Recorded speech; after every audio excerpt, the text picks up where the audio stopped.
आपको कैसे लगा कि आपने शिक्षा के क्षेत्र में काम करना है? बहुत सारे लोग कहते हैं कि मेरी हॉबी थी, हम्म। लेकिन मेरी मजबूरी थी।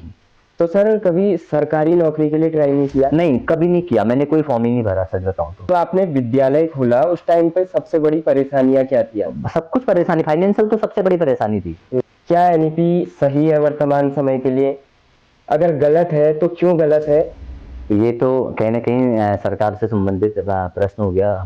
भौगोलिक क्षेत्र में अगर हम देखते हैं तो मतलब कहीं ना कहीं हम बहुत पिछड़ जाते हैं अन्य। बीएड एमएड की बात की, हाँ, आपने बीएड किया हुआ है। आप बायोलॉजिकल वर्ड को कैसे पहाड़ी हिंदी या संस्कृत में आप कैसे बोल सकते हो? क्षेत्रीय भाषा को अगर तवज्जो मिल रही है तो कहीं ना कहीं इंग्लिश को तो हटाना पड़ेगा ना। एआई है, रोबोटिक्स है, कोडिंग है, इन चीजों को आपको क्या लगता है? ठीक है, रोजगार अगर इन चीजों से छिन रहा है हाँ। तो किसी को इससे रोजगार मिल भी रहा है। कुछ स्कूल्स ऐसे हैं, आपको मैं बता देना चाह रहा हूँ कि जिनके बच्चे नोटबुक ले जाते ही नहीं है। चुनौतियां बहुत है। आज की डेट में वो शिक्षा प्रणाली के आधार पर अगर हम आगे चलते हैं तो कहीं ना कहीं हम विकास में पीछे रह जाएंगे।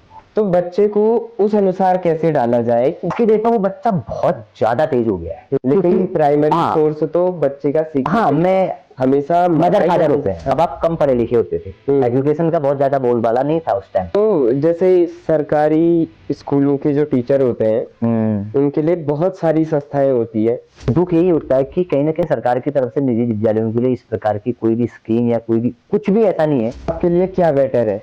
उस टाइम का जो मास था वो डिसिप्लिन्ड था, या आज का जो मास है वो डिसिप्लिन? इस चीज में मैं कोई ऐसी टिप्पणी नहीं करना चाहूंगा। आजकल के बच्चों के बीच तनाव की जो स्थिति है वो बहुत ज्यादा बढ़ रही है। इसमें कहीं ना कहीं मुझे पेरेंटिंग का बहुत बड़ा हाथ लगता है। अच्छी पेरेंटिंग क्या होती है? मुझे लगता है कि पेरेंट्स दुनिया का सबसे नासमझ प्राणी है।